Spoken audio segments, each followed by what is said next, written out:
जय हिंद दोस्तों, नमस्कार। दरियावत के बीएपी विधायक थावरचंद मीणा ने कुछ ऐसा भाषण दिया जिससे सुनकर आप हैरान रह जाओगे। साथ ही उन्होंने जो बात कही है वो सुनने लायक है और उनकी ये भाषण काफ़ी वायरल हो रहा है और भारत के हर नागरिक ने इसको लाइक किया। और आप भी सुनिए एक बार। साथ ही मेरे पुरखों को नमन करता हूं। आज से पहले मैं 3 साल पहले जो झाबुआ के अंदर कार्यक्रम हुआ था, उस कार्यक्रम के अंदर मैं गया था तो कभी सोचा नहीं था इतना बड़ा मंच मिलेगा।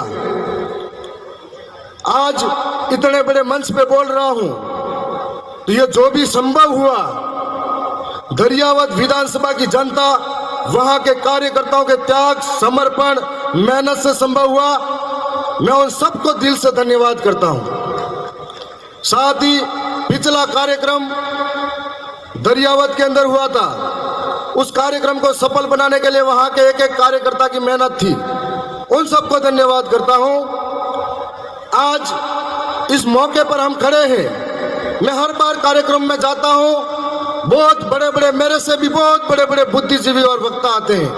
मैं गहराई से उनको सुनता हूं, तब महसूस होता है कि सबके मुंह से निकलता है कि जमीनें लूटी जा रही है, जंगल छीना जा रहा है, अधिकार लूटे जा रहे हैं, रोज कानून बदले जा रहे हैं। समस्या सबसे सुनता हूं, लेकिन समाधान कौन बताएगा? समस्या सबसे सुनता जा रहा हूं। आज देश के कोने कोने पर आदिवासियों की स्थिति क्या है? चाहे वह मणिपुर का आदिवासी हो, चाहे वह झारखंड छत्तीसगढ़ का आदिवासी हो, चाहे मध्य प्रदेश का आदिवासी हो, चाहे राजस्थान का आदिवासी हो, आए दिन आदिवासी को जमीनों के नाम पर विस्थापित किया जाता है। आए दिन आदिवासी को विकास के नाम पर विस्थापित किया जाता है। आए दिन आदिवासी को डैम के नाम पर विस्थापित किया जाता है, तो कभी स्टैच्यू ऑफ यूनिटी के नाम पर विस्थापित किया जाता है। आए दिन आदिवासी के ऊपर जो इस देश का मूल मालिक है उसके सर पे मुता जाता है, कभी बहन बेटी को नंगा करके घुमाया जाता है।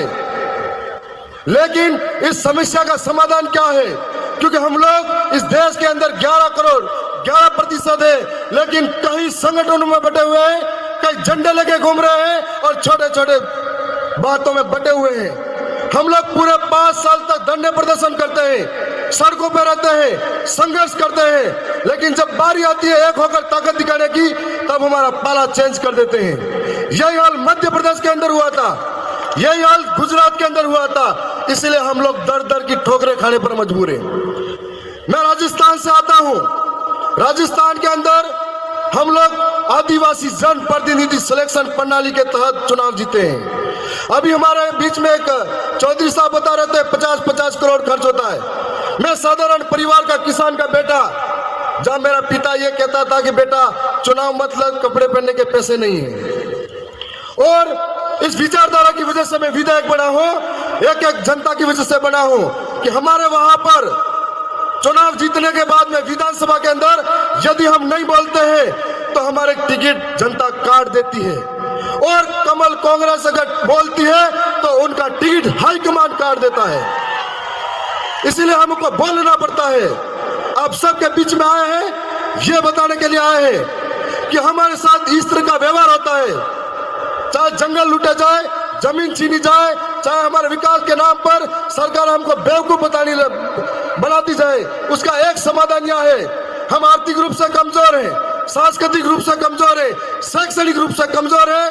5 साल सड़कों पे आंदोलन करेंगे, धरना प्रदर्शन करेंगे। इसके लिए हमारी स्वतंत्र आवाज को विधानसभा और संसद सभा के अंदर भेजना होगा। जो हमारे कानून लूटे जा रहे हैं उनके लिए टेबल ठपकार के, खटकार के बोल सके। चाहे सरकार कोई भी हो, हमारा आदिवासी के ऊपर जो जुल्म होता है, हम लोग इतनी संख्या में हर रोज इकट्ठे होते हैं, लेकिन दिल्ली के अंदर, जयपुर के अंदर, महाराष्ट्र के मुंबई के अंदर, गुजरात के गांधीनगर के अंदर, भोपाल के अंदर बेरी गूंगी सरकारें हमको कभी नहीं सुनती है, और वो खबरें स्थानीय मीडिया के अंदर दफन हो जाती है। इसके लिए हम लोगों को उस विधानमंडल के अंदर पांव रखना पड़ेगा। आज हमारा मकसद तभी पूरा होगा जब हम लोग कि ये सब करना चाहिए, ये समस्या है, वो समस्या है।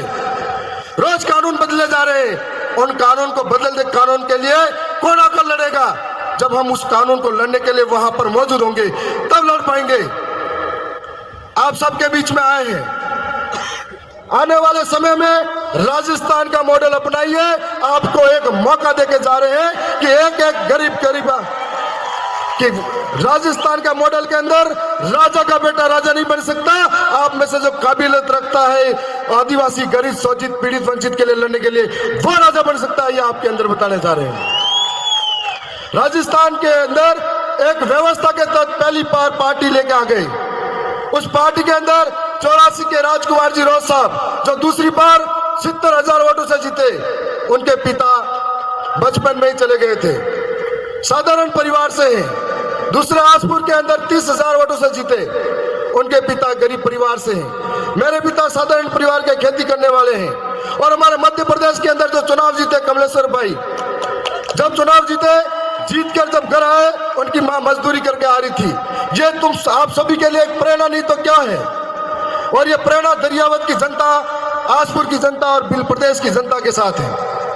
हम लोगों को आने वाले समय में मिलकर राजस्थान, मध्य प्रदेश, गुजरात, छत्तीसगढ़, झारखंड, मुझे जब जब दर्द होता है, चाहे आदिवासी झारखंड का हो, छत्तीसगढ़ का हो, चाहे आदिवासी मध्य प्रदेश, राजस्थान, गुजरात का हो, यदि कहीं के भी आदिवासी के साथ कोई घटना होती है, हमको ऐसा लगता है कि हमारे किसी शरीर के किसी हिस्से पर चोट पहुंचाई गई है।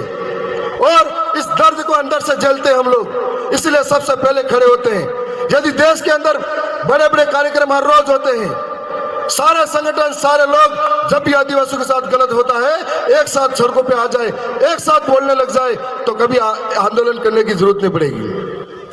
मैं आप सबके बीच में जो समय दिया है उसके लिए भी धन्यवाद। और मैं इतना ही कहूंगा कि आवाज अपनी दूर तलक छोड़ जाऊंगा, आवाज अपनी दूर तलक छोड़ जाऊंगा। खामोशी की बेमौत गवारा नहीं मुझे, शीशा हूं मैं, टूट भी गया तो अपनी खनक छोड़ जाऊंगा।